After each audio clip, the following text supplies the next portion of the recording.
Welcome to Ideas of India, a podcast where we examine academic ideas that can propel India forward. My name is Shruti Rajagopalan, and today my guest is Krish Ashok, who is a food writer, musician, humorist, and an engineer working on workplace technology. He's the author of the book Masala Lab and has just released a music album called Ek Gaon Mein. We chatted about the oral tradition in India, what makes Indian food Indian, the art versus the craft of cooking, Carnatic classical music and Ilayaraja, democratizing art through technology like YouTube, mangoes, and much more. I strongly urge listeners to listen to this episode at normal speed instead of relying on the transcript, because Ashok demonstrates the difference between the T.N. Krishnan and Lalgudi Jayaraman styles and the similarity between Massive Attack and Tyagaraja on his violin about halfway into the conversation. For a full transcript of this conversation, including helpful links of all the references, click the link in the show notes or visit discoursemagazine.com.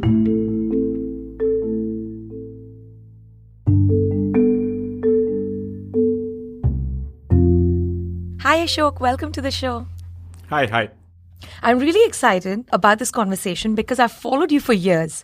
First as a humorist, then as a musician, and then, the occasional technology talk, and now as a food science writer. And one characteristic I have observed is that you tend to break down an entire culture into a process, almost like an algorithmic process. You figure out what is essential and what is superfluous. It seems like you know which parts have to be strictly adhered to, right? And which parts can be experimented with. So you strictly adhere to the rules of chemistry, for instance, but you're willing to experiment with taste combinations. You strictly adhere to, say, ragam or tempo. Tempo you never mess with as far as I've observed. And then, the literary part of it, you're a lot more comfortable experimenting with. Is this a good way of thinking about the Krish Ashok intellectual process when it comes to culture and fusion and experimentation? Actually, that's the first time somebody has actually managed to analyze it. I don't think I've personally analyzed it that way. But if I had to think about it, it probably goes back to the fact that I've never been good at memorizing stuff to crack exams and so on. So the method that I had to evolve for me is some kind of a first principles way of understanding everything that I do, right? Which is why sometimes some of the NCERT textbooks used to frustrate me because they never really sometimes got down to first principles at all. And sometimes the teachers weren't great either. So I almost always had to rely on other, library books and so on. Obviously, my junior schooling happened in the pre-internet era. So there wasn't any Google or Khan Academy for me to understand the, basic principles. So I think it's this habit of essentially first trying to understand everything from first principles and then build on that, I guess, is probably what sort of gives me this process of approaching everything that I do. Do you have rules in your head that you absolutely would not mess with, or is everything up for grabs? Let's put it this way. I think the way I like to think of my experiments with anything, be it cooking, be it music or anything, as a continuous learning process, meaning that the more I learn, the more I experiment, right? So the more I learn, the less I consider some of the foundational rules to be sacred. So I think going by the book is often a good way to learn initially, in that it just provides you some structure, it provides you some sort of anchor. And actually, if anything, it provides you, I guess, a better feedback mechanism for whether you're actually getting, some of the more mechanical aspects of, say, music or, cooking right. So if you experiment from day one, then I think you don't get a sense of what is good or bad in a deep sense, right? So I think that's how I see it. So I don't think any rules are sacrosanct, and often the choices I make tend to be stylistic in the sense that I like to, for instance, in fact, I've always disliked the word fusion, right? Because I think in the context of music, it's almost always been more of a juxtaposition rather than actually fusion, right? It's just that, there's somebody playing the tabla, but there's somebody playing the guitar. But, apart from that, there's actually not much fusion going on. Fusion means that you each have to understand exactly where the other person is coming from and then be able to take their world and then sort of superimpose it on your own, right? So, for example, why I would choose to, for example, make, say, a heavy metal version of, say, a classic rock song with Carnatic overtones, I would still stick to the chord structure of the original song because it's just my way of saying, well, this anchors you to that, right? And now I will improvise on the raga only on top of this, right? So that way I'm actually respecting the other art form in that sense, in that pure sense, rather than, a lot of fusion is just merely, I'll play my thing, you play your thing, and let the listener, let the fusion happen in their head, right? I'm not making any effort. And so that's essentially that's the approach I tend to take. The beginning of your book Masala Lab, you talk about how we have this oral tradition in India, right? And at least, the sort of families that you and I grew up in, the word they would use is kai manam. Right? It's this, yes. How do I translate kai manam? But it's sort of like, it's all in the hand. Right? So the person who's cooking is bringing some magic, right? Something, that extra special X factor, which is what makes the cooking so great. And that's why your grandmother is such a fantastic cook. And she is a fantastic cook because her grandmother was a fantastic cook. It's like the caste system, right? The kai manam is also passed down genetically almost, right? Yes. And so we have this problem with manuals. We don't have manuals for anything. You talk about this in the context of food. I have experienced this in the context of music. When I learned Carnatic music, I was recently talking to Virginia Postrel on the podcast. She's talked about this in the context of textile and, knitting and weaving patterns. So in everything, we follow this oral tradition. And the Europeans at some point, maybe 300-400 years ago, depending on where you are, switched to manualizing things, whether it is weaving patterns, whether it is chemistry, right? Whether it is food and recipes, music, Western notation. What is going on with India that we are so against manuals? Is it because there was a very small class which was literate, the Brahmins and mostly upper caste? Is it because it actually helped with the persistence of the caste system? It creates barriers to entry. So the oral tradition can make sure people can't get in easily. What explains this obsession that we have as Indians? This has always fascinated me forever. The Indus Valley seem to have written down lots of things, in that they seem to have had a script. We still haven't deciphered it, but there's clearly lots of writing. And it clearly seems to have been a significantly more sophisticated urban civilization than what came for almost 1,500 years after that, which is sort of a more nomadic, who we now know as the Aryans, pastoral sort of, pastoralists and so on. And I think Roberto Calasso is that Italian Indologist, right, who basically says that these Aryans, these pastoralists, they built palaces not out of stone and marble. They built palaces out of a language that they call Sanskrit and so on, right? And in that sense, this culture of this whole oral tradition seems to have sort of come from that. And again, eventually, I guess the entrenchment of the caste system to the point around 2,000 years ago when people stopped marrying between castes and so on, the genetic evidence seemed to say that. So one interesting thing is that across the world, oral traditions are often a way to, one, I think, add a certain level of mysticism to whatever knowledge you're imparting. Because I think the moment you write things down, it switches to another kind of knowledge. It's interpretative and people can interpret it any which way and so on. But an oral tradition that you can only learn from one teacher in one given place, etc., kind of adds to that mysticism. That's clearly one. Over time, as you rightly said, it helps establish your caste system in a way that certain kinds of knowledge can only be transmitted in certain families, for certain professions, for certain areas. It's funny how Sanskrit wasn't written down in the Brahmi or the Devanagari script till much later, right? So the Vedas were transmitted purely orally. We have no idea what was lost and, and so on, right? And the second element here with regard to cooking is obviously the fact that cooking at home was largely done by women and still continues to be done by women who did not have access to education till, a couple of generations ago, for the most part, right? And that also means that it is by innately a very, sort of very orally transmitted kind of tacit knowledge, right? And the other problem also is the fact that we tend to sort of glamorize this entire thing as an art. When, in my opinion, it really isn't. Glamorizing it as an art is simply to sort of cover up the fact that it's a painful daily chore that men will not help it. Right? So it is, and it's fascinating how my, grand uncles and so on would resist the use of any kind of modern implements like a mixie or a blender or a grinder. Or somehow the flavor comes from the hand, like they've ever stepped foot to the kitchen, right? So they have no clue, but they still want the fruits of the manual labor, if you will. But yeah, so there's a certain glamorization of that kind of manual effort and the fact that a woman's place is in the kitchen and so on. When I got married, one of the presents I got was Meenakshi Ammal's Shamaitapare, right? What I found really interesting in that is that it's a book written by a woman for other women. And it literally starts with, how do you shop and stock your pantry? right? For a family of X number of people, how much dal do you need and how much rice do you need? And, and she goes on from there.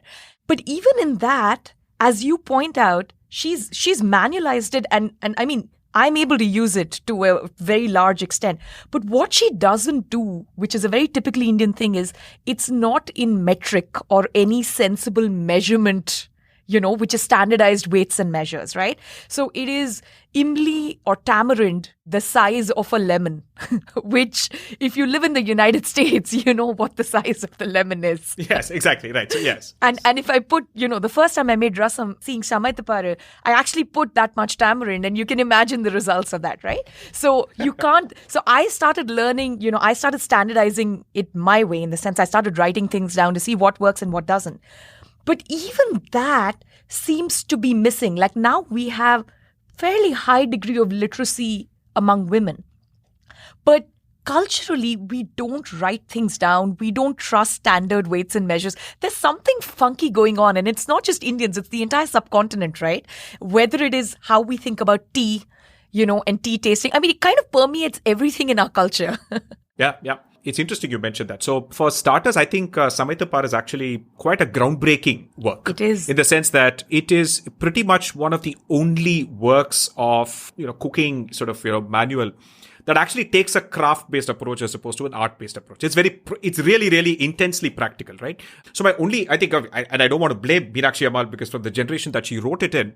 So the reason I wrote Masala Lab is because I think when I read even Samaitapar, right, what it doesn't tell you beyond just the weights and the measures, which again, sometimes don't translate well internationally and so on, is the fact that the whys are often not explained. And I'm not blaming her for it, but so, and oftentimes what happens is that the whys are important for you to be able to sort of release yourself from the shackles of recipes, right? So if you know the why, then you can apply it elsewhere, right? Otherwise, you're just simply shackled to recipes. So the other problem with Indian food writing is that a lot of the initial food writing, with the exception of things like that were written originally in a language like Tamil or Hindi and so on, is the fact that a lot of the original writing was actually by Anglo-Indians who were the first to write cookbooks and so on. It ended up being exoticized and orientalized from the very beginning, right?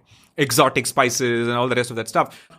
So nobody really focused on the why. Nobody focused on, how the flavors actually get into oil. The fact is that all our grandmothers and professional chefs in India always knew. They know this intuitively, but they don't quite know the science or the chemistry. And so I think even today, a lot of cookbooks written by Indians tend to still use that same Orientalist trope of, it's just beautiful. It's got spices. It's got these shots of these village kitchens and so on. It's very, very cliched in that sense, but it doesn't really get into the why. And the last 10 years in the West has been this sort of rise of, food science and, Harold Becky and Kenji Otlope is really questioning why what you do. And sometimes some of this traditional wisdom, like for example, do you have to boil the pasta water till it's boiling till you add, or you could just boil the pasta in the water? Turns out you can. Makes no difference, right? And it took actually a bunch of science experiments to figure out that it actually makes no difference. But the Italians will just throw a fit if you do it that way, right? So sometimes what is just blind tradition versus what is actually backed by science is the sort of thing that I think we need to do for Indian cooking. Something that, most Indian women do every day, which is kneading dough to make rotis. The tradition is you need to knead it for 10 or 15 minutes. And unless you have put in the just raw muscle to make the dough a particular way, it's not going to be tasty. It's not going to be the soft, chewy roti. And after reading your book, I was like, oh, that's not true. And there is absolutely no need to do this. And you can get great results outside of it. So there's a certain element of, mysticism, exoticism that gets taken away when you put these things down in a manual. But there is also something that is added. At least this has been my experience reading your book and just, cooking without an army of, professionals to help me the way one has in many Indian kitchens, is if you get to know the science of things, then you can start using other gadgets. Right? Which is something, because everything is done by hand in Indian cooking. You don't know what is substitutable. Are you genuinely taking the easy way out? As many of these, your great uncles would have complained that it's only good when it is hand ground and, things like that. Or can you substitute this with one form of muscle energy for another form of electric energy and, you're good to go. So I think on those sorts of things, this is almost a feminist movement, right? What you're trying to do. So leave that aside. So I'll give you a very simple example, right? So on the one hand, I think the use of kitchen appliances, blenders, pressure cookers, every one of these things that these patriarchal men will absolutely resist. I don't know if you've seen the Great Indian Kitchen, right? He will not eat rice unless it's cooked on firewood. Yes. The lady has to spoil her lungs while at it, and it has to be cooked slowly, over an hour and so on. So if you look at the rise of gadgets, right? So it sort of coincides with more and more women getting educated and going to work, right? So therefore, nuclear families, they have to go to work, so they need to spend less time in the kitchen. So obviously, I think these became huge. And yet, if you notice something, many of these appliances are also very poorly designed. Yes, in they're India, designed right? by men who don't cook. Who do not cook. For example, they're not designed to be cleaned easily.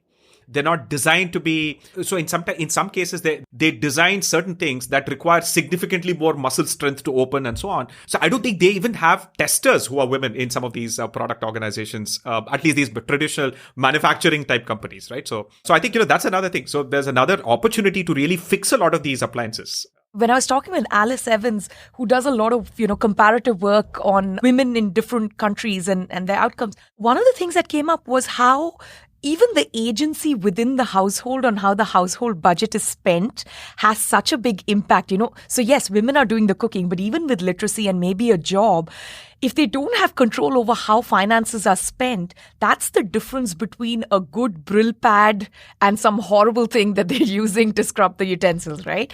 And in a lot of the families, you have domestic help, right? Which means even the women have outsourced the cleaning to another woman who is even in an even less fortunate position, in the hierarchy of social status. The lack of innovation in pressure cookers over 50 years is just startling in India. I still have to jig it with a screwdriver, something my grandmother taught me to do. The pressure cooker is a classic example, right? So Indians have been using pressure cooker for ages for a very simple reason that it actually saves on cooking fuel, because it cooks faster, right? Because it's cooking at a higher temperature and so on. Whereas the West has historically not used the pressure cooker that regularly. And the moment it suddenly starts becoming popular in the West, you get something as fantastic as the Instant Pot, which just takes the headache off pressure cooking. There's no risk. It just, there's a temperature sensor. Incidentally, the actual engineering and the technology required in the Instant Pot is just so simple that some Indian company could have just done that 30 years ago, right? And yet we just persist with that manual pressure cooker, right? And it's just quite remarkable. Famous story, a very similar story, is actually this. I don't know if you know this company called Microplane. They make these fantastic high-end graters, especially lime zesters, cheese graters, and so on, right? There was this Canadian guy who was running a woodworking company that made, machine tools for woodworking, right? His wife one day decided that the cheese grater she had was terrible, that it didn't do the job, lime zester didn't do the job, etc. She had this idea. She would use a wood rasping tool to just grate lime, and she said, this works, right? And she told her husband, just stop your stupid woodworking company and start this company that makes this lime zester and grater. You'll make money. And that's how Microplane as a company was even born, right? If you just let women design some of these things, we'd get just so much better stuff in the kitchen. No, and I think this is also why diversity matters, right? Like diversity in thought and experience and the context which people bring to this. Now, coming to Indian food specifically, I mean, if someone put a gun to your head, because this is not a question, I know it's not the sort of question you like to answer, what is quintessentially Indian? For instance, you find a lot of coriander seeds, especially, not just fresh. That is something you find pan-India and not so much in other cuisines. For sweets, it might be something like cardamom, right? You just find it, pan-India, not so much outside Indian food and desserts. So what are some things like that make Indian cooking so recognizable as Indian? Because everyone knows it when they see it. I've been thinking about, since I've been spending a lot of time thinking about dish algorithms as opposed to dish recipes, right? So I've been constantly thinking about how do I sort of distill this essence. And so I used to get annoyed when people ask me what is Indian cooking, because by instant this thing say, would you say European cooking or would you say French and Italian and Spanish? They're all so different. So likewise, Tamil and, Maharashtrian and Punjabi and Kashmiri are all different. So I would say that. But at the same time, and I think if I had to step back and think about what really unifies a lot of this, is that you have to think in comparison to say something like, say, a Japanese cuisine. So I would say Japanese cuisine, for example, is a umami-centric cuisine, meaning that the centerpiece of the typical main course dish, not starters and all that, right? The main course gravy sort of dish, which is the central piece of, any cuisine's dish, right? Is a very umami heavy broth. And the umami heavy broth comes from very glutamate rich ingredients such as seaweed, such as miso paste and mushrooms, and obviously, the meat that goes into that and so on, right? Bone stock and bone broth and so on. So what that allows Japanese cuisine to do is to be very minimalist with anything else, because the umami actually amps up all of the flavors, so it leaves a lingering taste. So in that sort of sense, I see one thing that kind of ties Indian cuisine together.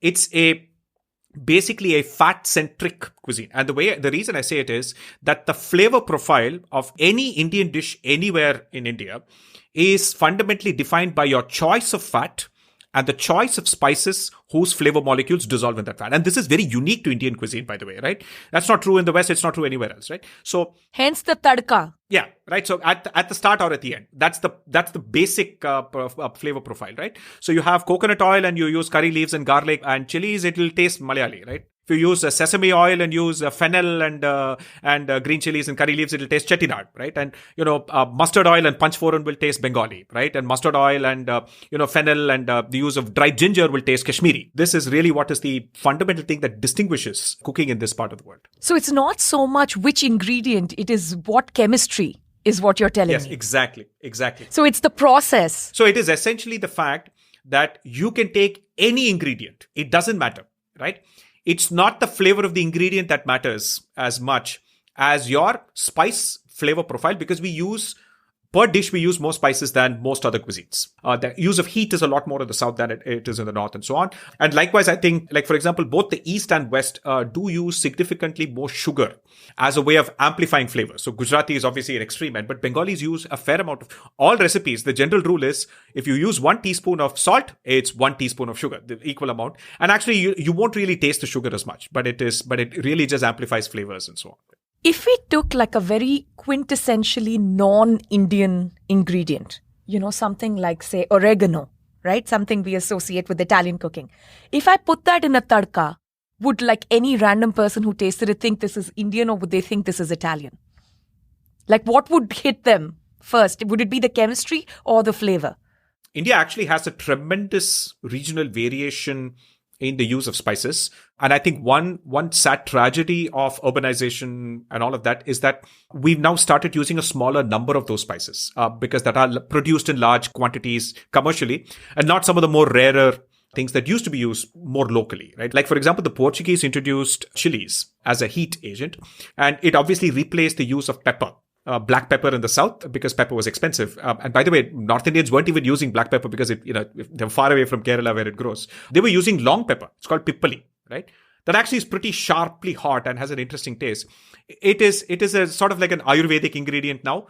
You'd be hard pressed to find it outside of these Ayurvedic shops. Okay, now it actually has a lovely flavor. Actually, we only taste it in Shardam food, right? Like the food which is so old, which is pre-Portuguese, and it was a particular profile. Pre-Columbian exchange, yes, exactly, and it needs to have. It's only ingredients that are available year-long. They're not seasonal ingredients, and they're not spices which rely on trade. They're all locally grown. Is that a fair way of thinking about it? More simplistically, the way I think about it is that, see, the idea of the meal that you make for your ancestors and so on, amongst all these traditions, is to make something that they enjoy. Okay, so that was essentially how it started out, right? Now, and again, as with everything in India, the ritual may have started, say, let's say about 1,000 years ago or say 2,000 years ago, right?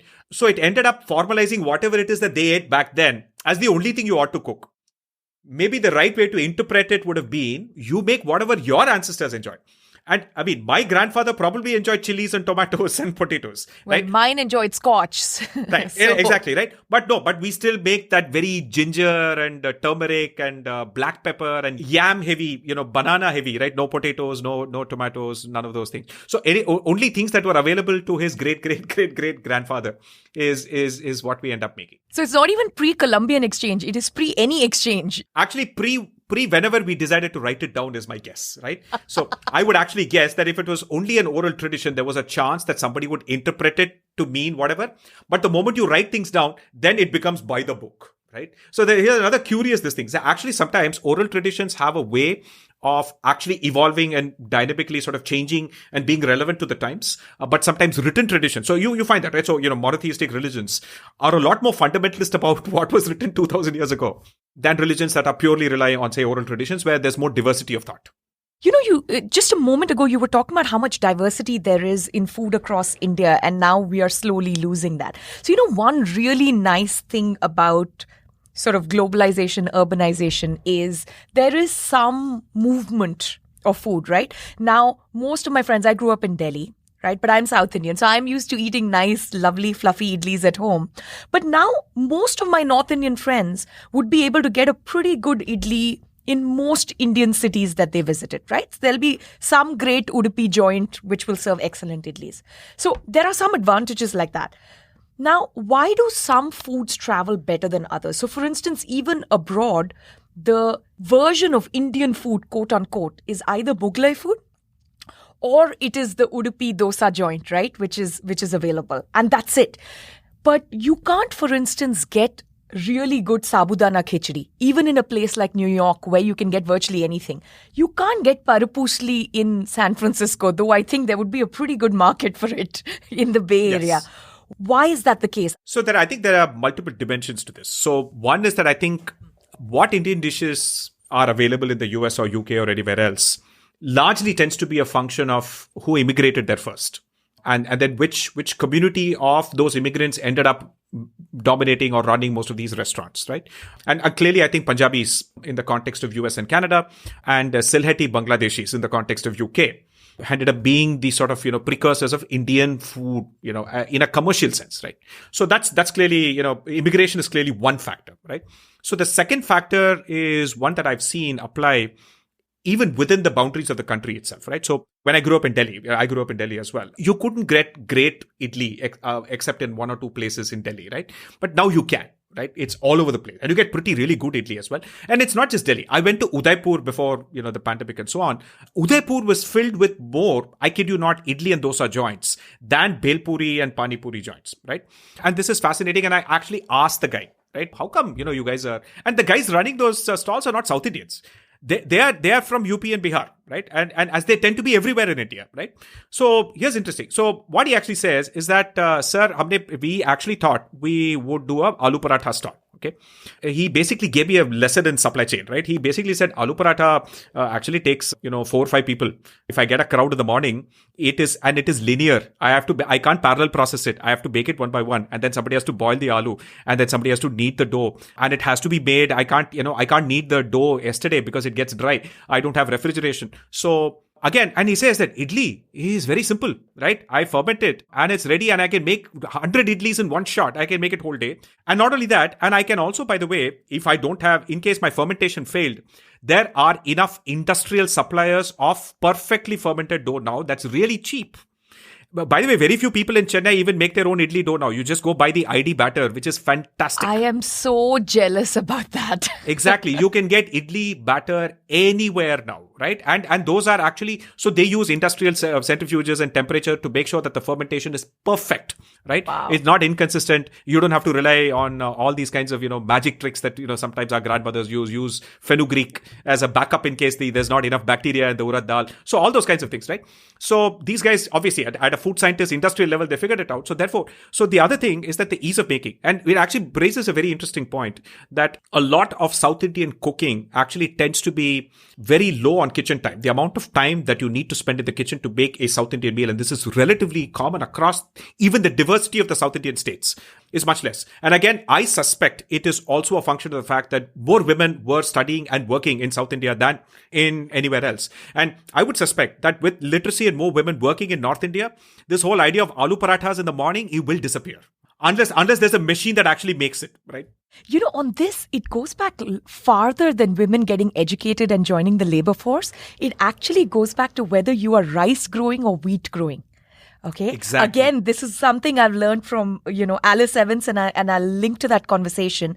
And this goes back to female labor force participation depending on what kind of farming was in a particular region or area and whether it required participation of female labor or whether it could be done by tools that required muscle. So, areas that are tea growing, right, very labor intensive, or rice picking, tea picking, these are areas where women actually had to participate and go to the field. And even today, those regions have higher female labor force participation. And my sense is that's why South Indian cooking is faster, because they had to go to the field. Yeah. And plus, rice is naturally also lends itself to that, right? I mean, yes. You can cook a giant amount of rice, you can make a giant amount of biryani, right? And you're done, right? You can feed an entire family, entire town. So the other fascinating thing I heard from another historian is the fact that you mentioned about labor force participation, right? So I used to frame this as, South is rice growing, and therefore, rice growing cultures tend to be more, women friendly, and all that was the correlation that I made. And the historian said, not that easy. A lot of the labor of actually growing the rice is done by the women. So it's just that they don't have as much time to spend in the kitchen because they have to be out there in the fields, right? So even now the tradition is that it's the woman who sows that the first thing and transplants. So they've obviously turned it into a tradition, right? Or whatever. Oh, it's a woman fertility ritual of some kind, right? But the reality is just, underpaid labor. In terms of how one approaches food, let's say someone comes from the outside and has, some basic familiarity with Indian food and does a food tour of India, right? And just to impose some constraints on you, let's say this food tour is going to last 1 week. What would that profile look like? What are the things that someone absolutely must try in India in terms of regional cuisine or even specific dishes if they visited? Obviously, it's going to have my personal bias based on my preferences. And I'm also going to assume that the person has no dietary restrictions of any kind, right? And my preference would always be to experience as much diversity in flavor profiles as possible, right? So I would actually pick the Malabar seafood, Malabar or Mangalore, right? That coast. I would definitely pick Hyderabad for its sort of unique blending of the Mughlai and the South Indian styles of cooking in how the royal family used to, make its food, clearly. I would pick Rajasthan, which I think has a fantastic sort of very desert style. Rajasthan is always short on water, so they don't use as much steaming. They just use ghee. They just fry everything, right? And also not very vegetable heavy because they don't get vegetables. And so they use lots of this lentil-based things and, papad ki sabji and all those kinds of very fascinating. I think it's a unique taste profile. I would clearly also pick Bengal, which in my opinion, personally, I think is one of the most incredibly diverse flavor profiles. From everything from your no onion, no garlic, so Niramish cuisine, which is funny because there are meat dishes without onion and garlic. Okay. So, there are fish dishes and all that, right? But fish is jol tari, Fish is the vegetable of the water. Right, exactly. Clearly, I would also pick one of the cuisines of the Northeast, typically maybe Nagaland and so on, which tastes nothing like, it's a lot of smoked pork, a lot of fermented. I think has a lot more in common with Burmese and Southern Chinese cooking styles than the rest of India, right? So I would pick these. Maybe I would also pick the cuisine of Goa, which I think kind of represents in some sense of, Portuguese Indian. So there is Anglo-Indian cuisine, I guess, in Bengal and in Tamil Nadu as well. But I would pick the Portuguese Indian cuisine of Goa, which I think is quite rich. And actually the Portuguese bought chilies, and the first variations of chilies were grown in Goa. And I think also some of the finest mangoes come from Goa and so on. So I think, yeah. Don't start on mangoes. I'm having some serious trauma from not having access to Indian mangoes a second summer in a row. There's something about mangoes from India which are just completely different because I am willing to experiment. But the Mexican mangoes, the Caribbean mangoes that I get here, they're just... So what is it about Indian mangoes? Have you figured this out? I know you've written a column on mangoes in general, but Indian mangoes specifically. For example, what we often find is that the lack of any kind of industrial large-scale sort of technology-laden production of mangoes in India has meant that we still have like thousands and thousands of local cultivars that are still growing on orchards that have been grown the same way. And so it's just that they've just managed to maintain those things. So as long as, climate change does not wipe anything. So there's a huge amount of variety, right? And so, and the other thing is that because Indians get such intensely flavorful spice extra, they also like their fruits to be multidimensional, not just one-dimensional sweet or sour, right? And so I don't know if you've had the Imam Pasand mango. I have. In addition to the sweetness, which it undoubtedly has, and that sort of custard-like texture, It has notes of vanilla, coconut, lime, and turpentine. Right? I mean, and also a little bit of lemongrass and Thai curry. It is like nothing else. In fact, even Alphonse has a more one-dimensional flavor profile than this.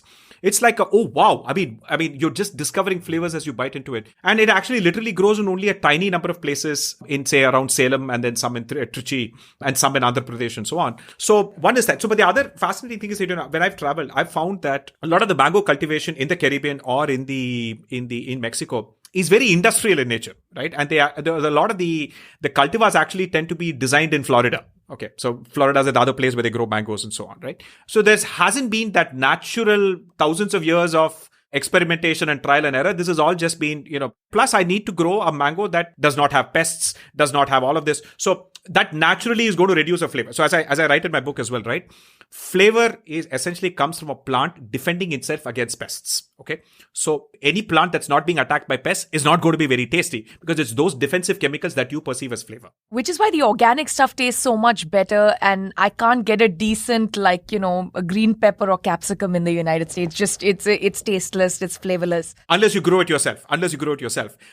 And you have a healthy number of insects and other things are sort of attacking it and so on. I mean, as a South Indian, you know this. You get hundreds of varieties of bananas, right?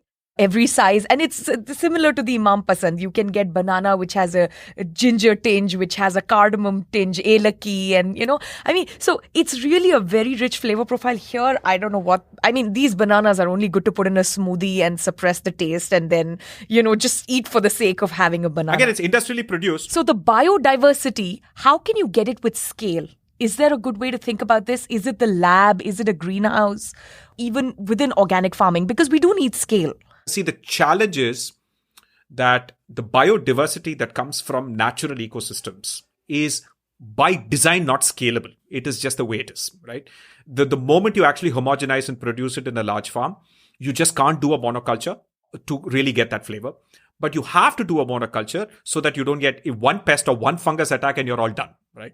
So I think the losses, so it's just these are not things that you can somehow manage. I don't know. Maybe I think there might be some sort of breakthrough in genetic engineering or CRISPR or something that allows you to somehow kind of do both and have the sort of diversity of flavors while also having pest resistance at some point of time. We're not there yet. I think it might take maybe 5-10 years, I guess, right? So actually, to the point about mangoes, I did discover when I was in Brazil a couple of years ago that they actually have pretty good mangoes. But unfortunately, the one variety of mango that gets exported from Brazil to the US is the one variety of mango that even Brazilians hate because it's called the Hayden. It's red in color, right? It is absolutely flavorless. So the Brazilians just export it to the US. They do not eat it, right? Or they might use it in some sort of making gravies or something like that. They don't use it as a fruit. But they actually have a spectacular variety of mangoes, and Brazil has a unique advantage, right? So it straddles the equator. So they're the only country in the world where some part of Brazil is fruiting mangoes all through the year. So it's not a summer only thing because at any point of time, it's summer somewhere in Brazil. Oh, wow. Okay. I got to go to Brazil. Right. So you go to Brazil, you go to the market. There are 20 varieties of mangoes all through the year. They're just different varieties. So it might come from the north. This might come from somewhere, the east and somewhere in the deep south. And so they have a spectacular variety of mangoes. And I've tried 2 or 3 of them. Some of them are actually pretty good. Not bad at all. A lot of variation in flavor as well. I'm so glad I have this personal mango consulting opportunity with you because this deeply affects my daily life and how I feel about the summer. I want to move on to your music for a bit. So you were trained in the Carnatic tradition. You're T.N. Krishnan's student, which is sort of, for those who don't understand this, it's when we were talking about this tradition of, the mysticism, and there are some families and some people who are just magical. I think that might actually be true for T.N. Krishnan and some of the others, right?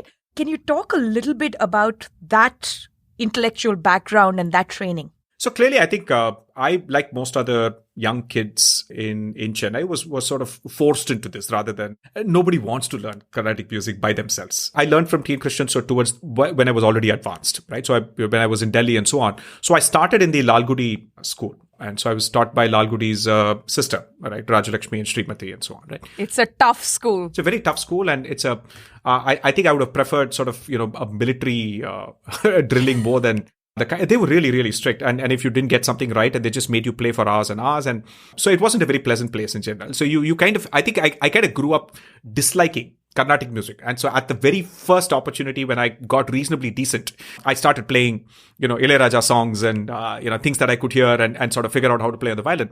And, the school actually threatened to throw me out. So they called my mother and said he's sort of sullying the purity, the sanctity of the instrument by playing Ilayaraja songs. And when I was young, I didn't quite realize it. You grow older, you study about the history of Tamil Nadu, you study about the history of Carnatic music, and you know that this is a tradition that is at the uncomfortable edge of, one caste dominating the proceedings for the last 100 years, taking control, right? Essentially, right? So, 150 years ago, this was something that the Maharajas would patronize, and every caste, anybody could sort of become a Carnatic. There was a strong Devadasi tradition, temples were patrons, and so on. We just released an episode on this with Keshav Deshiraju, talking about all of these things. Exactly. And then all of a sudden, when, for example, Tamil Brahmins sort of become the elite, right? Because they were working with the British and so on. They needed an elite art form and they decided to just take this over, right? And they slowly killed the Nadaswaram tradition. They killed the Devadasi tradition and so on. And so, so you sort of know that history, right? So anyway, right? So it sort of became a very insular thing. And it's funny how now I can look back at my teacher telling me that you spoiled the sanctity of this instrument by playing, this Ilayaraja song. I'm like, this violin was introduced by the British to Muthuswami Dikshwada's brother, who was taught by a Western classical musician and so on. So how is this, but it's interesting. So, you learn an art, you kind of dislike the pedagogical style, which kind of then, but at the same time, you kind of keep getting good at it because of the fact that they're drilling you. 1,000 hours or whatever, right? Right. So you get there, and so essentially you can go one of two ways, right? So one is to say, look, I'm good at it now. I can then learn this on my own terms, and I can continue to sort of draw a line between what I want to learn from these teachers versus what I want to interpret and how I want to do this myself, versus simply just giving it up and so on, right? So which many people do anyway, right? So a very small percentage end up learning, right? And so I think it is just that I made sure that my interest in music stayed not because I continued to play Carnatic music, because I experimented with other things, right? So my parents would often, when I was young, they would take me to small towns in Tamil Nadu where, people there do not often listen to Carnatic music, right? And he had these local contacts. He would say, this is young 11-year-old kid who's going to play the Carnatic music for all these people in the village and so on. And people would just simply, and by the way, it was quite fascinating. The villagers, the local guy there would amp me up by taking a tempo around town and play on a loudspeaker Kunnakudi's music. Because why? I love it. Recognize Kunnakudi's music, right? So pass it off as me playing and so on. And then people would come and see an 11-year-old kid play music. And the interesting thing is that to stay true to this thing, half of the concert was pure Carnatic. Half of the concert was film songs, right? I would just simply play, things that people... Yeah, but Ilayaraja has more penetration in rural Tamil Nadu than anything from any other tradition, right? No, and also Ilayaraja songs have 100x more sophistication in melody and harmonic structure than most Carnatic songs, So leave aside the feeling of superiority that a lot of these people have. So not only that, I would often play even, local devotional songs, So if there's a temple in that town, there'd be a song that everyone recognizes about that temple and so on. So that's how I kind of, stayed in touch, and yet at the same time sort of recognizing that the insularity of the establishment is not something that I ever liked, right? And it kind of made my decision when I was then learning from T.N. Krishnan, when he told me, maybe you should quit your engineering and, start following me full time. That was when it made it easy for me to say, no, I won't do that. I would rather just do what I have and do this as a hobby. I don't want to become a professional Carnatic musician because I'm not into that world at all, right? There are two aspects to being a professional Carnatic musician, right? One is the music itself. The second is you got to buy wholesale into the culture, the attitude, right from the way you dress to how you greet people, to how you treat some people badly, to, what you eat and how you sit and what jewelry you wear. I mean, there is a format that we have created and one cannot deviate. Yeah, absolutely. And as a violinist, it's even harder. So as a violinist, I would often be told that you have to pay attention to what the vocalist is singing and that you can't be more creative than him. So you should be sure that you somehow don't play something that the audience ends up applauding you more for. That's apparently it's a lot of that mindset of this whole diva as the vocalist and so on is sort of, in fact, I grew up in some sense detesting vocalists of all kinds because of, I've had to play accompanist to so many of them, even both while I was living in the US and so on, where in fact, I was living in Texas and, they would use me as the local violinist because they didn't have to fly someone from India, right? And then those guys would have all of these kinds of, this kind of attitude as well. Yeah, airs, yes. I discovered this I don't mean cute. I don't mean to be condescending, but it is cute because you and Anil Srinivasan look so young and adorable in this video. You're both teenagers, and he's playing Scarborough Fair, which was, of course, made famous by Simon and Garfunkel, but he's playing his interpretation of it. Yes. You are playing an alapana on the violin alongside. Was this the first brush with juxtapositioning different styles of music for you? Yes, it very much was. One of the earliest, at least. I'd always been attempting to play Ilayaraja songs on the violin. The fun part is that many Ilayaraja interludes between the melodies were actually on violin. Sometimes there are people who simply just listen to Ilayaraja songs just for the interludes and just ignore the melody altogether, right? And so I would just sometimes just play the interludes and so on, and discover how much of a genius appreciation for the craft that Ilayaraja had, and also this ethereal ability to sometimes, bring in a little bit of Bach, bring in a little bit of, Western popular music and jazz, and yet plays it in a very Tamil folk song. Right. And it was just fascinating. Right. So in that sense, so I was always exposed to that. But this was the first time when I was actually had to, be on stage with someone from another tradition. Anil Srinivasan's trajectory later in life as well. He's also someone who started in the Western tradition and then started sort of playing with, Sikil Gurucharan and others, and sort of also playing the notes of the raga on the piano while keeping the chords to that mode and so on, right? It's been a long while, but I said, I'm going to play Scarborough Fair. By the way, it's raga Karahara Priya. Just play anything in Karahara Priya, and that, that's about it. He's actually looking at me saying, stop, right? So your alapa's too long, right? So he gave me the look like 2 or 3 times. But yeah, so it was, we didn't practice much. This might be hard, but I would be grateful if you can break this down for me, even if you have to do it on the violin. So I recently rewatched one of your videos where you combined Tyagaraja's Brova Barama with, Massive Attack's Teardrop. These are not 2 songs that I would place together in my head in any context. I know both really well, so it's not lack of familiarity, but I would just not place them in that combination. To my ear, Teardrop is not the same ragam as Brova Barama. Maybe you can correct me on this, but, it is not Bahudari. It is not even Hari Kamboji, which is, the Bahudari is the derivative for that. Yes. What made you think these 2 fit? And I have 2 specific questions. Did you listen to Teardrop and something just clicked in your brain and it said, I need to play it with this Tyagaraja song?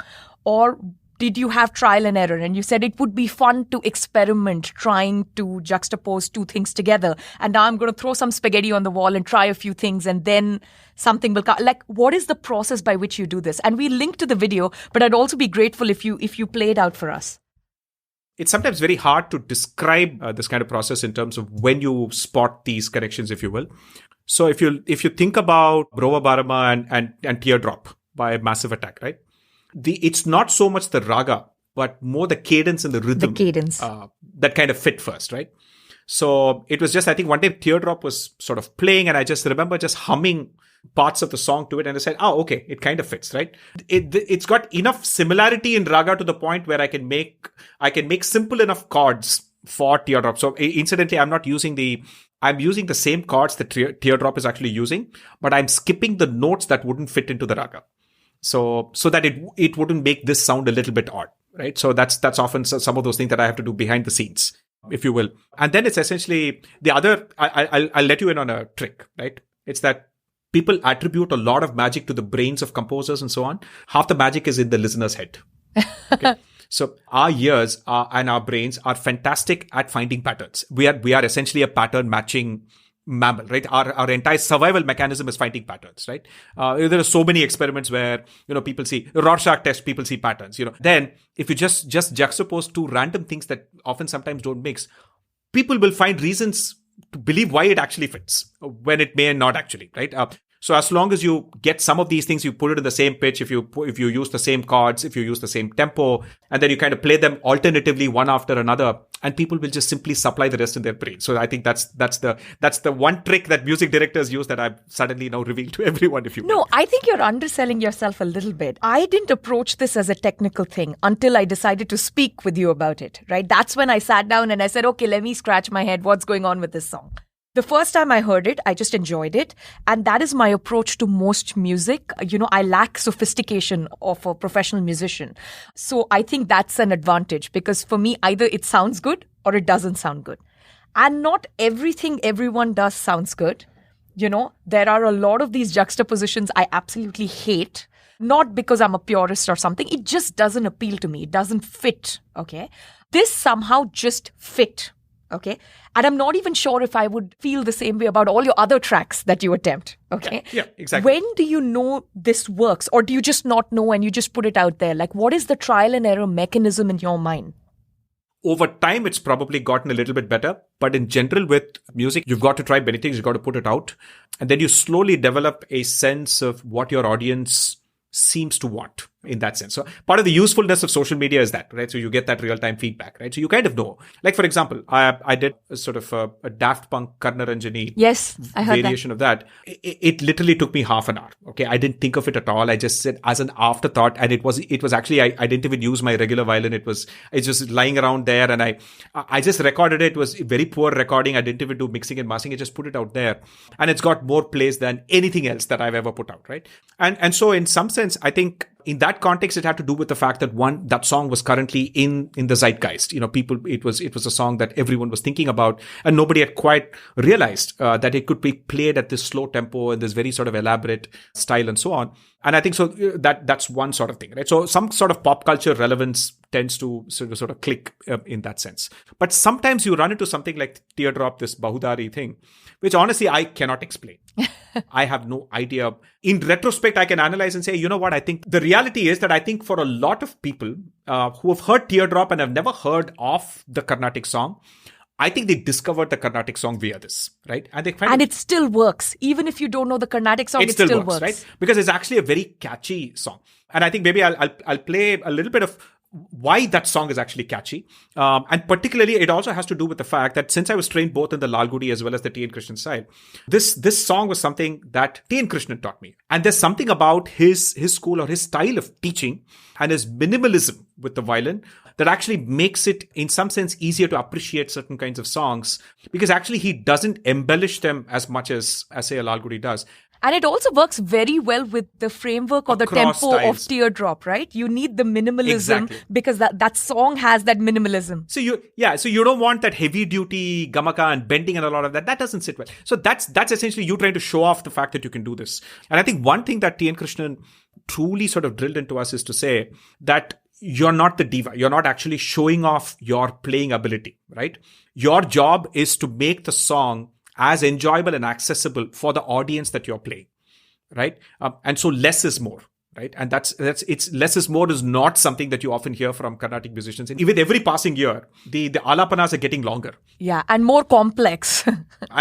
Nobody's actually playing them live, right? Everybody's just memorizing stuff and doing extraordinarily complex stuff, right? At that point, it actually becomes a demonstration of your virtuosity as opposed to a way of performing music that the audience actually enjoys, right? And identifies with. And I think, in some sense, I find people who have never heard Carnatic music, they find it easier to listen to a T.N. Krishnan and say, this sounds beautiful. I don't understand what he's playing, but this sounds beautiful. And they hear Lalgudi and they're like, this sounds complicated, right? For a Carnatic person, Lalgudi is a virtuoso. So he was, maybe I'll perform that sort of distinction. Maybe I'll perform something in the, yeah. That would be great. Actually, if you can perform something, and I'm, very specific request, maybe, Bahudari is the correct one. If you can play it the way Lalgudi would play it, T.N. Krishnan would play it, Kunnakudi would play it. And, there are Ilayaraja songs, there are A.R. Rahman songs actually.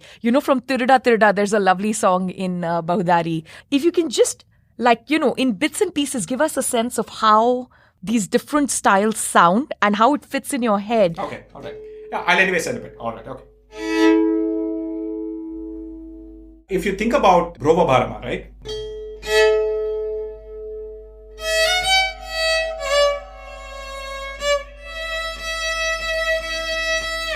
This is actually sort of T.N. Krishnan it's really distilled down to he literally only uses 5 notes, right?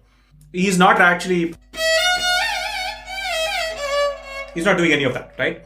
So a lot of the traditional Carnatic ones would kind of start with the bend, etc., etc. And in T.N. Krishnan's side, the first version of this is just devoid of any embellishment, and it sort of works so beautifully with sort of if you want to add a chord or anything. Because the last thing somebody wants to hear is see, the idea of using harmony, right, is the fact that the moment you bend, it breaks the harmony, right? So you actually don't want to overbend your notes because then it breaks the harmony and so on. So rather.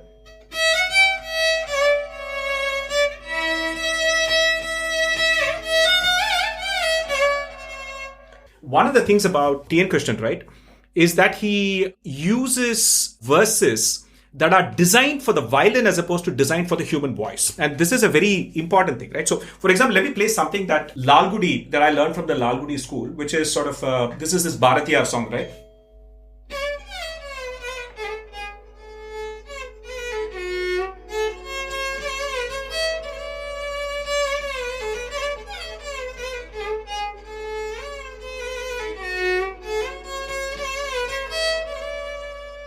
So this is sort of this Chinnanjirikiliye, right? So if you notice the fact that it sort of sounds like someone singing as opposed to a violin playing it. And with the Lalgudi school, they come from a very, very strong vocal tradition. He may be a violinist, but so it is a singing tradition.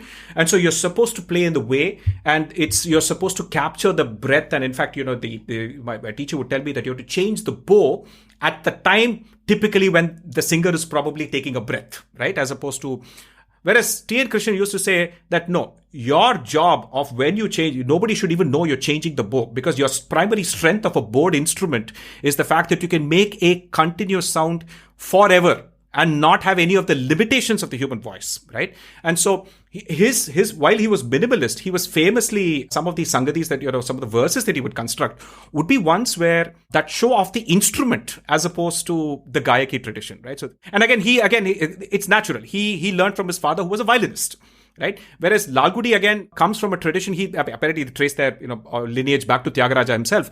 Very, very strong vocal tradition, right? In that sense, right? So for example, in Brovo Bharama, right?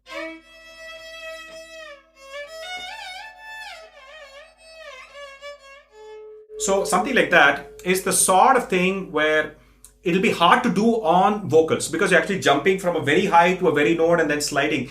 That's the sort of thing that you can do more easily on the violin, and then T.N. Krishnan would prefer those kinds of things, because he says that what's the point in a violin just playing exactly what the vocalist says. Famously, he's known as he was notoriously unpopular as an accompanist earlier in his career, because the Semangudis and others used to say, "Oh, you are trying to show off on your own." He says, "No, I'm just trying to play something different from what you are, right?" And so on, right? The other interesting thing he said, that the one interesting way is that you've got to be able to use the strength of the dramatic pause, and also sort of, I'll give you an example, right?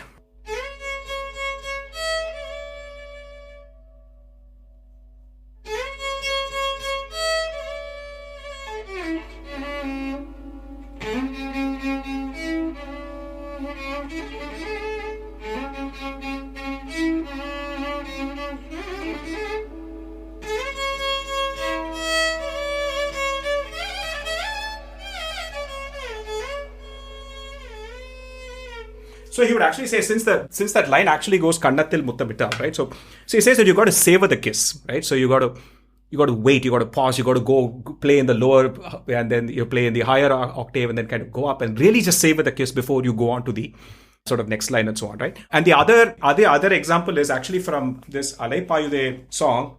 So he would actually say, everyone immediately goes to say. So it's a very basic way of sort of beginning. Alai Payude. So when you think about the lyrics, it's actually, well, look at the waves, sort of, they're pouncing, right? So he says that the way to make it more dramatic is to say that you start with a small wave, and then the wave kind of gets bigger, right? So he would actually often recommend.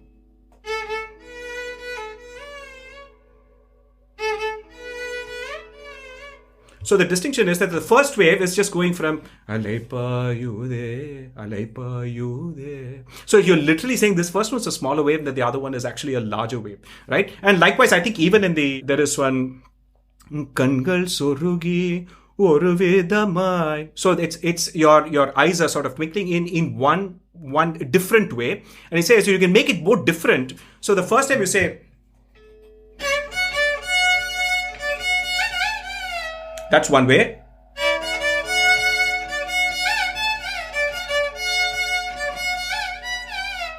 So that's even, you don't expect that. So that's sort of really signifies the fact that it's different.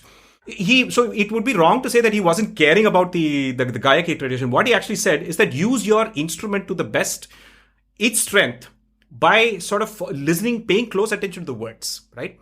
Not necessarily singing like a vocalist. That's an entirely different thing, right? So I think, those are the sorts of things that he would do. This inflection you pointed out, you see in Bappi Lahiri, you see in Lakshmikant Pyarelal, especially, LP, because they were violinists. Absolutely. And that's where Yes. that inflection, the way they make the singer, it's the reverse actually. The singers adapt to the inflection that they can originally play on the violin. Classical musicians sometimes just needlessly get worked up about classical music superiority. And the reality is that Indian film music as an overall oeuvre is exceptional. There is just more diversity, more sophistication, as much, if not significantly more, in fact, And if you more look at the sheer diversity influences, across frankly. language. And more influences, right? And more accessible. And actually, so the thing is that, the fact that an Ilayaraja could do something like Ilamai Ido Ido or whatever it is, and then at the same time come up with something like...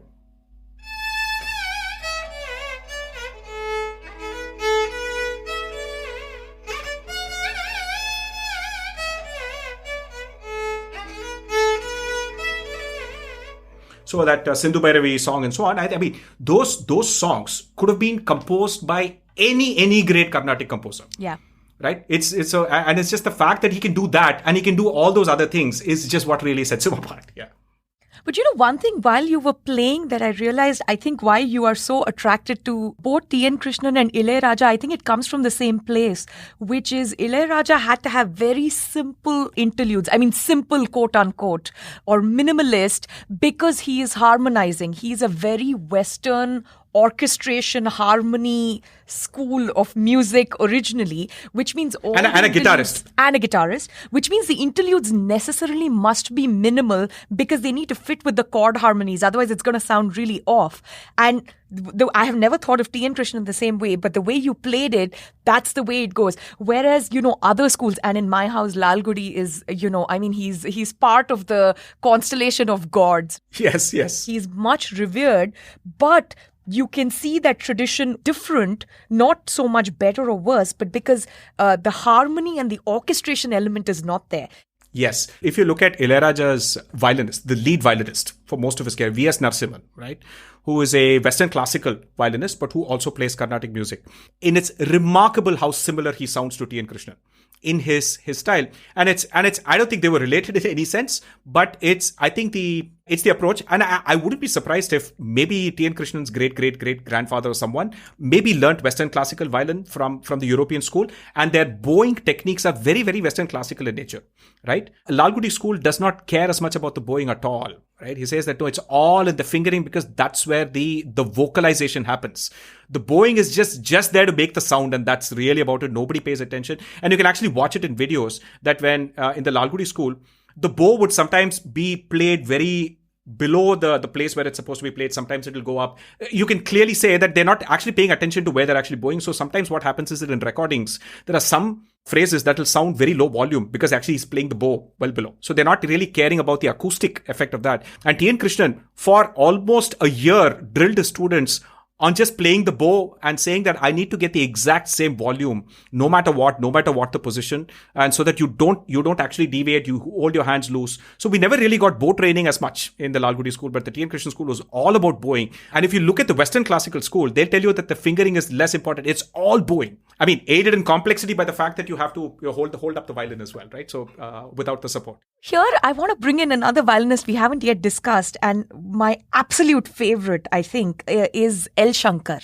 And here, he seems to be somewhere in the middle of these different approaches, but he also sounds like he literally sprouted out of the soil. I mean, I know part of it is the instrument itself. He created a different kind of instrument with a different sound, and the double violin and things like that. But anything he plays is absolutely identifiable from the purest of Carnatic traditions, but it sounds like no one else in the Carnatic tradition. Can you tell me as a violinist what's going on with L. Shankar? No, I think L. Shankar, L. Vaidyanathan and L. Subramaniam, all three of them, right? Clearly, I think they were all child prodigies as well. A large part of what they actually do is they demonstrate their virtuosity with it. Even if you see their fingering, they're playing in parts of the violin that other musicians will not play, right? Yeah, El Shankar is matching John McLaughlin. It's clearly, I think one is that I think they are people who have sort of really maxed out the potential of what the instrument is capable of in terms of, so they could, in the West, they would have been like a Yitzhak Perlman or someone, right? So they could, if they had grown up in that tradition. So it's just that. So what is actually, in some sense, fascinating is that a Yitzhak Perlman is seen as a legend, right? Whereas El Shankar is just one of many violinists. And if anything, people would say, no, he's not purist enough. Or the fact that, no, he collaborated with all those Westerners. So it's not. So that's the nature of the establishment here more than anything else. But the other thing that they obviously paid attention to is the fact that, like, while say somebody like a T.N. Krishnan really perfected the acoustic violin and in terms of its sound. So he actually plays a very expensive German violin and he has several of them. The acoustic sound of the violin is what he prefers, right? And I think what El Shankar and these guys pioneered is the fact that you can make this an electric instrument. And the moment you make it an electric instrument, like for example, so right now I'm playing a Fender electric violin, right? So this is not a traditional violin. You would have heard a little bit of a delay and that reverb, which is actually software effects that I'm actually applying to the violin while I'm playing, right? Yeah. So this is the sort of thing that El Shankar and these guys really pioneered, right? In the sense that the moment you electrify the violin, the number of tools at your disposal now are insane, right? Because see, the guitar truly came into its own only when it became an electric guitar, not when it just stayed an acoustic guitar. Because you can make any sound from the electric guitar, but you could play this to sound like a heavy metal guitar, right? Because I just have to load the heavy metal patch and then I can play a heavy metal version of, say, Nagu Momo or something like that, right? So you could actually do those kinds of things, right? You could add lots of reverb, lots of lengthy sort of delays and echoes, the things of which you couldn't do to the acoustic version of the violin. Now, again, it's a stylistic choice and it's about using it in the right places. And sometimes, using that in a lengthy Ragam Tanam Pallavi might be overkill. But using it in a fusion piece or in collaboration with John McLaughlin really makes sense, right? Yeah. So I think for what I would say is their virtuosity on the instrument combined with the fact that they are taking full advantage of what you can do with software and electrification and amplification is really what sets them apart. I'll put on, L. Subramaniam's version of Brovo Barama, and I've heard him play it live. And that, as you say, is not as minimalist as Krishnan's version of it, nor is it as consistent as Lalgudi's version of it. Anything that is played by the Lalgudi school, it is consistent. I mean, they played exactly the same way. It's almost like they've mastered some kind of Western classical notation technique, except they've done it with muscle memory and you get it absolutely consistent every single time. We spoke about previously in terms of manuals and the oral tradition. Now, something magical is happening right now. Carnatic music has not democratized. We still have the same access problem of who are the patrons and who are the players and who gets into which school. And of course, it's completely caste dominated and things like that. But the one thing that has changed is not manuals, it is YouTube, right? YouTube seems to have both democratized and decentralized music overall. But my sense is you're going to get the maximum mileage from YouTube for a tradition like the Carnatic tradition, which is an oral tradition. So you really need to listen and learn. It can't be manualized. But at the same time, people don't get entry. So now YouTube is going to change something. Do you see that happening or am I being too optimistic? I would say it's a little bit of both. I mean, there is some optimism, but here's the thing, right? So, if you think about the history of Tamil Nadu itself, or at least the southern India, I think the last 70 or 80 years has also meant that the traditional purist Carnatic way of thinking about it is very closely associated with this one caste, right? So that naturally also sort of for the average person, right, absolutely wants to sing in an Ilayaraja song or wants to sing a A.R. Rahman song, but does not want to associate themselves with this tradition, right? Because they know it comes from a place of discrimination and all the rest of that history and baggage and so on. And so in that sense, yes, there is democratization in that a naturally talented musician can now use YouTube to fine-tune and learn techniques that they would not have otherwise learned, but still learn it not through the purest Carnatic sense, but purely from the mechanical craft sense of the word. That I can now listen to a Yesudas, I can listen to a Semangudi or whatever it is, or understand what is it that they did with their voices, or whether or not it's still relevant now. And if it's interesting, what can I do similar to them in the context of my participation in those equivalent of American Idol programs that are the single biggest, most popular programs in any language in India, right? And you'll often find that many of the guys who come there don't often have formal classical training at all, right? It's secondary. They are talented first. And then somebody spotted their talent, and then they tactically taught themselves either via YouTube or some, teacher for a short period of time to hone that skill in that sense. So they didn't come through this entire tradition right from the start, right? So I think in that sense, I think it's clearly made a big difference in opening up the pedagogy to basically a wider number of people, right? Now, this also matters for food because most of the times when I want to learn how to make something I've never made before, I don't read the recipe. I mean, if I read the recipe just to know what ingredients I need and, I just take a quick look at it. But if I really want to learn how to make it, I watch a YouTube video. One is creating manuals and, making it almost algorithmic, right? It's like code. You got to have what is the basic framework of this. The second is the oral versus the written tradition, or how we think about it. It's passed on in the family. What is, sacrosanct, what is not. And then the third is some kind of experimentation and trial and error, right? Now, for all these three things, there's something about the way YouTube works, which makes it so much easier than a recipe book or even the oral tradition, because it's a little bit annoying to keep calling your mom every time. But with YouTube, I can hit pause and go back and play it over and over again. So what is this, sort of like YouTube internet version going to do to the way we cook, the way we listen to music, the way we play music, all of these traditions? See, I think the first thing is I rarely search for a written recipe. I almost always jump straight to YouTube because one, I get to watch, first and foremost, I get to watch 5 or 6 videos of the same dish being made, right? Before I proceed, I don't just, look at one. I suspect many people do that too. They watch multiple videos of the same dish. And one of the things when you watch multiple videos of the same dish being made, you're innately thinking, you know what, this step that I read in that book, it doesn't matter because this person doesn't seem to be using it. Or by the way, this sequence and order that they said you have to put it in this order, that sequence doesn't matter. Right? And then you could make it any which way. By the way, this ingredient may not matter because this person does not seem to be using that ingredient, right? And so it naturally, one thing that YouTube has done to cooking, it has opened up people's minds to the fact that there is no purest way of doing this. I know some people still will say that I swear by this X person's recipes and so on. But, but that's just because we tend to have a naturally purist approach to food. And, we can talk about the fact that it actually goes back to how our brains are wired when it comes to how we perceive flavor, right? It has to do with the fact that how you perceive flavor is the same part of the brain that processes nostalgia. That's the part that's perceiving flavor. And therefore, that naturally makes any past experiences such a limiting factor in your ability to actually experiment. And also, by the way, fantastically helps us, sustain the caste system because food and caste are intricately tied to one another. So if you grew up eating something, you cannot eat something made by someone else, right? My mom cannot eat something somewhere where they use garlic. And that automatically just, closes her social circle. I mean, as simple as that, right? So anyway, so that diversion is the first thing that YouTube does is the fact that you now get to sort of beat some of these holy cows in regard to how you're supposed to do this, which is the right way to do it, right? And the other thing, obviously, is the fact that there is now a growing phenomenon where the videos are not even 10, nobody has patience for 10-minute videos, right? Time lapse, you just see the hand, okay? Yeah, there was a fascinating bit of factoid about how, BuzzFeed, which does these tasty, they pioneered the whole, just high speed, time lapse kind of videos.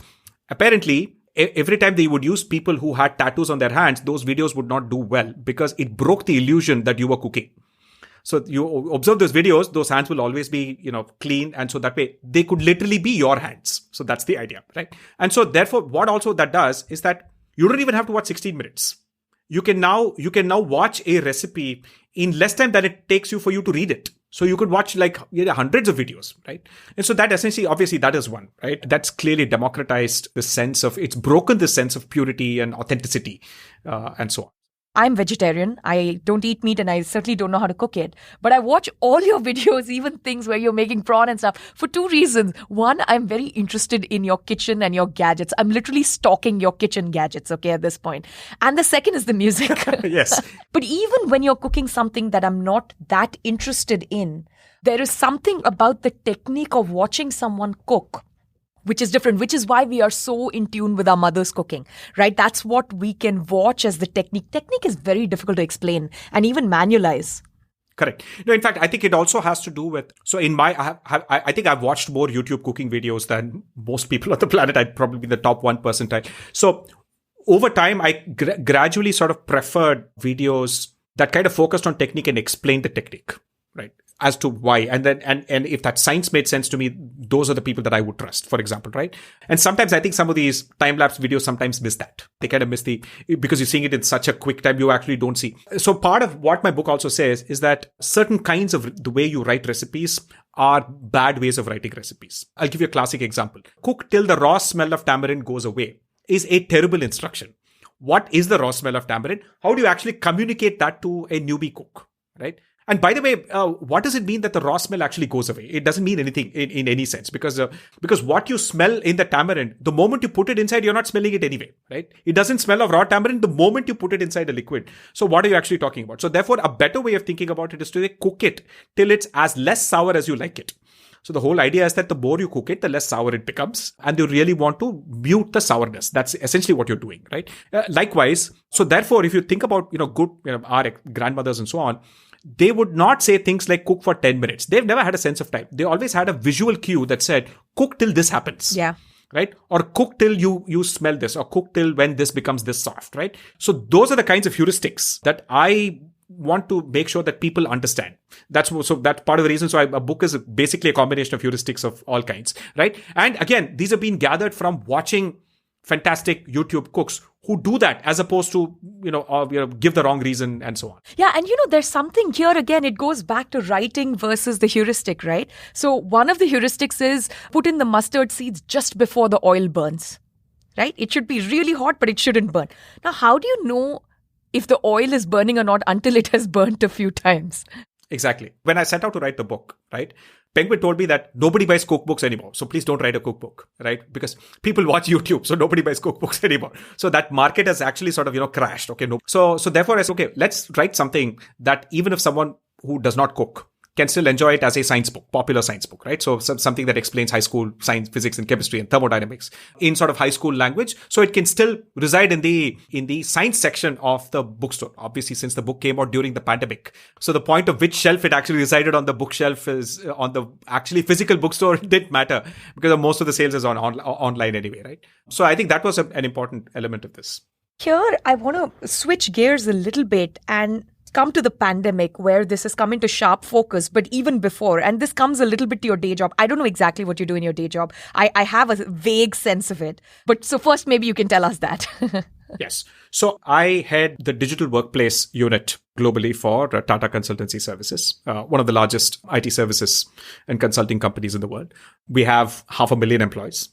And we basically do IT services, business processes, and so on for the vast majority of the Fortune 1000 companies around the world.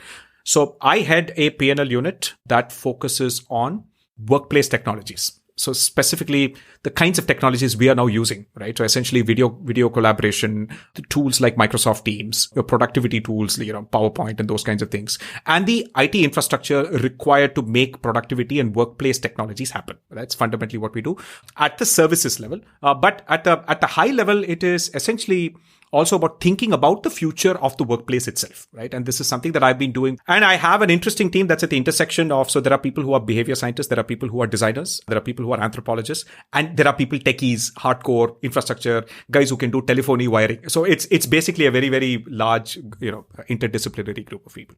I think of technology as a transaction cost reducing device, right? Normally, to have this conversation, I would have had to buy a very expensive flight ticket. And, the three of us, me, Morgan, and Dallas, would have had to fly to Chennai to your studio.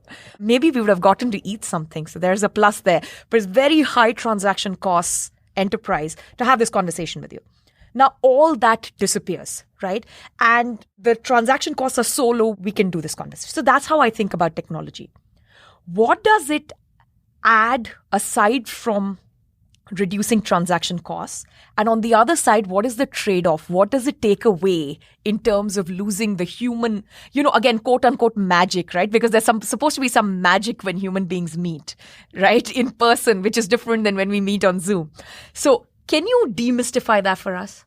So I think the way to answer this might be a slightly long answer, because I think it's good to perhaps look at the history of the workplace itself. And in some sense also, and you might be familiar with this, the history of the organization or the corporation as a large complex entity. And the reason it's structured in a certain way with deep levels of specialization across multiple things that an organization has to do, as opposed to a small startup, that can just churn out a digital product with, say, 50 people, with 10 people and so on, right?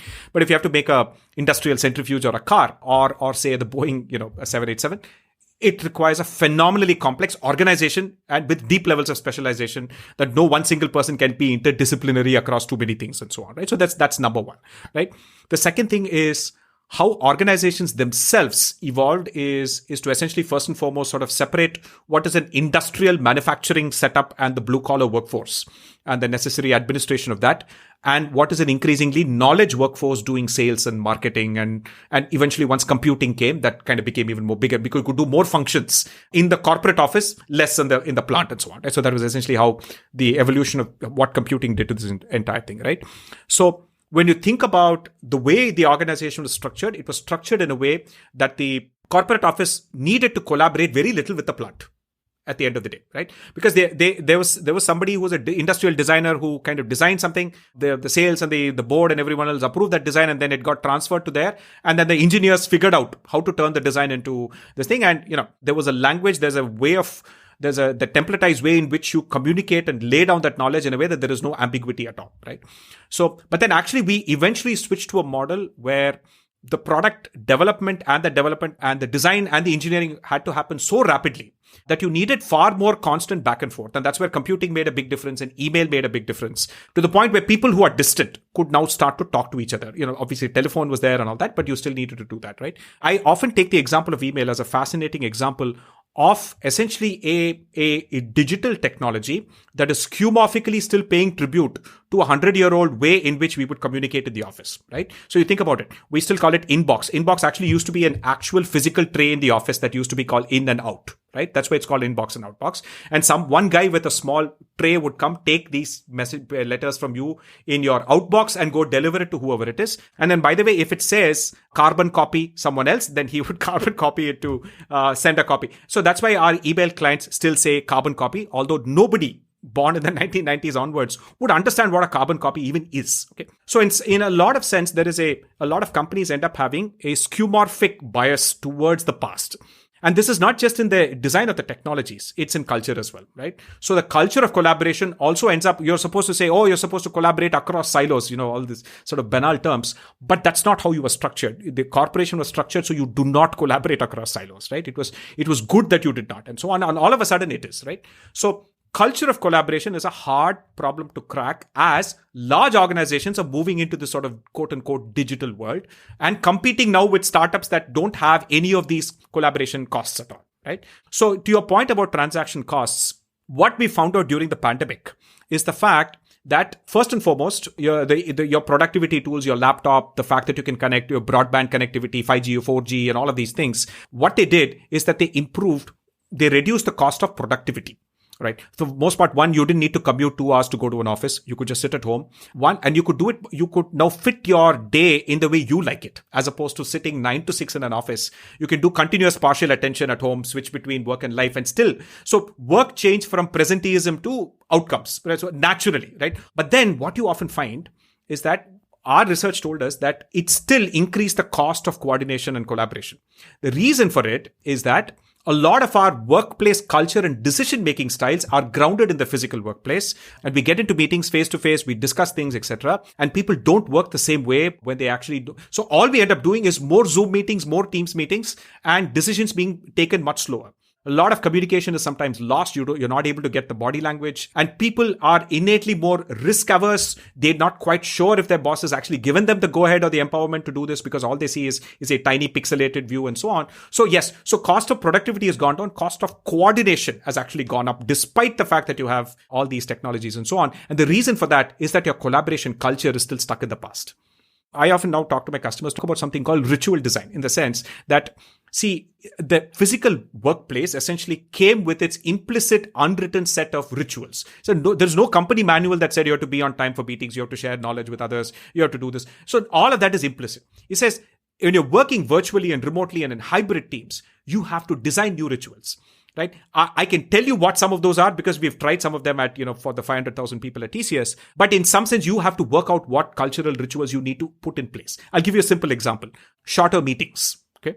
default meeting should be half an hour or 15 minutes, not 1 hour, right? 2, if you're doing a status meeting, the real-time data should be visible to everyone ahead of time. So the culture of a physical meeting is people present status only in the meeting.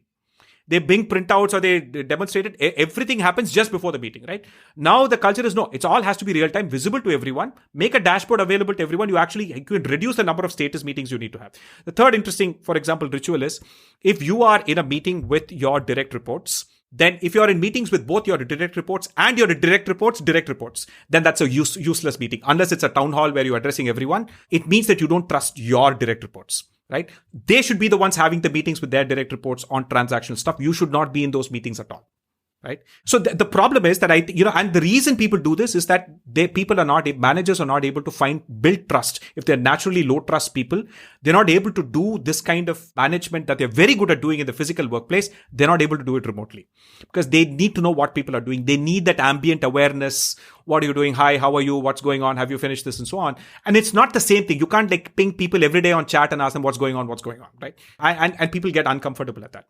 So I think the point is that people have to evolve new collaboration rituals to make sure that you're not skeuomorphically doing something that people used to do in the past in the physical workplace, right? And that, I think, is the biggest challenge of really thinking about collaboration as a complex problem. Like, for example, you could use gamification and nudging, etc., to get certain kinds of behaviors done in Latin America and Asia, but you can't do that in Europe. For starters, it'll violate some GDPR rule, and they'll say, no, you're not allowed to do this, etc., and so on. So there are cultural variations of what works. There are variations across age. There are variations across roles. And a lot of assumptions about, say, blue-collar workforce not being tech-savvy is ridiculous. They've been underserved with technology, right? But all of them are on smartphones. Is that enterprises never bothered to put a lot of their technologies on smartphones for security reasons, but the pandemic forced a lot of that to happen, right? Now, all of a sudden, we are okay with the security concerns. But so your frontline workforce needed to be significantly more enabled. Your older workforce is now been using Facebook for a decade plus, okay? So you can give them technology that allows you to capture tacit knowledge from them far more efficiently and use more natural mediums, like don't make them type out reports, make them record 30-second videos. They're far more happy doing that than, So it's just that this is such a fascinating space of the pandemic essentially ended up accelerating all the things that we've been telling customers to change. And then the pandemic basically just made a lot of those changes happen overnight. And I think it'd be interesting to see companies now evolve a structure where the ideal companies of the future may not even have only full-time employees, but a spectrum of kinds of employees. Anywhere. You could have talent borderlessly, right? So you can have teams where somebody's working from Tirunelveli, somebody's working in Manila, they're all working from home. I can find my best Python developer in any part of the world and not just in Bangalore or Bombay or Chennai. And definitely not in the Bay Area where, it costs a bomb and so on. Not only that, diversity, right? So, for example, 52% of the 20,000 people we hired this year were women, right? The remote work also helps with diversity and reduces certain kinds of biases, natural biases that happen in a physical workplace. Trust me, actually, in physical workplaces, a lot of your social and cultural biases and your preference for the same in-group, all of that is a lot more accentuated in a physical workplace. Much, much less accentuated, when everyone is just a tiny sort of pixel on the screen. But at the same time, it is also clearly stressing people. It is staring at a screen at all the time is not great. Digital wellness, the number of notifications, the number of all the things that you have to deal with, and the fact that creative brainstorming seems to work better in person. That's something that we've discovered. That people, so even if I were to do a project, there are times in a project where I want people to be co-located as much as possible, right? But I think in the short term, I think technology will probably, upgrade itself, rather than a tiny screen, it'll probably be a high quality telepresence screen once 5G gets here. So I can actually see somebody in full rich HD, which does make a difference. And perhaps at some point of time, it'll be hologram of some kind. So it's actually 3-dimensional as well. So those will tactically improve the experience of virtual work. But I think my estimate is that 20-25% of your time is still something that you want to meet people, have coffee with them, sort of water cooler conversations and all those things. Initially, I thought, wow, Ashok does so many different things. He's writing about food, he's writing about music, he's writing about technology, working at TCS. I'm beginning to understand that you're trying to solve the exact same problem in each of these areas. Exactly. Right? In some sense, you're trying to break this problem of what is traditional and what is known and what is always followed, and figuring out what parts of those need to be kept because they're valuable and what are up for grabs and what can be modified so that we are better. Is that a good way of thinking about this? Yeah, so essentially, I wonder if there's a version of the Pareto principle that kind of talks about how I discover exactly what my skills are across my hobbies, all my hobbies and my work, and then figure out a way to find a job role that uses exactly those same skills. So I wonder if there's a principle that is related. Yeah. Well, now it's called the Ashok principle. The Ashok principle, if you will, right? So it also goes back to those cooking videos, right? So there's a reason I had fun making those videos, because then I got to use my musical hobby and to craft, video sort of songs and pick the right sort of, if it's a Punjabi, then the Punjabi song and so on. And not only that, if you observe some of those songs, like for example, in the, I guess in the rasam recipe, right? There's one, I'm playing sort of Mandram Mandar by Ilayaraja. And there's one sort of climax. So there's that dramatic moment, and that's when the tadka hits the rasam and so on. So, right. So it's just doing those kinds of fun things in the context of a cooking video, right? So the same thing is with work, right? So is there anything that I can use in all the skills that I'm building as my hobby and use them to actually craft a work role that utilizes the same things? I'm going to ask you one last question, which is the most important question in my mind about the pandemic. Do you actually binge watch? And two, if you do, what do you binge watch? When I watch, I binge watch, but I don't like do sequential binge watching. So then after one binge watching, I take a break for about a month or so before I watch something else. So I tend to pick and choose what I want to watch that month. One series a month is what I sort of tend to use. Other than, there's anyway enough video consumption on YouTube and all those other things anyway, right? I've always had a bias for science fiction in general. So I've typically watched all of the Star Wars series, Mandalorian and so on. But I do enjoy Korean dramas now, specifically some of them. So Let's Eat was I think something that was introduced to me. And again, it's about food as well. So it is just fantastic. It's insane. It's a crime thriller comedy, dark comedy, and it's about food. It's a bizarre combination that only the Koreans can pull off, right? And I think so. I enjoyed Let's Eat absolutely. I also enjoyed Family Man, which I think was quite entertaining. Sort of clearly pushes up the quality of Indian sort of TV series. I also like watching some of these European police or Nordic sort of series as well. I also watched The Kingdom, again Korean. Ashok, thank you so much for doing this. It was a pleasure talking to you. Pleasure.